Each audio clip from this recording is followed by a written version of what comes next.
In an offer to purchase, you're likely to see two different types of deposits being made by potential buyers.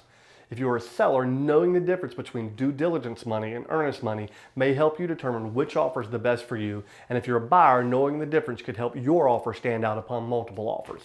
This is the Terms, Tips, and Tricks for Real Estate, episode 122, Due Diligence and Earnest Money. Terms are pretty straightforward, but can often be confused or misunderstood. Due diligence, often abbreviated as DD funds, is money that is given directly to the seller. It belongs to them forever, no matter what happens during the due diligence period. The buyers can terminate at any time, but if they do, they automatically forfeit the rights to the due diligence fund.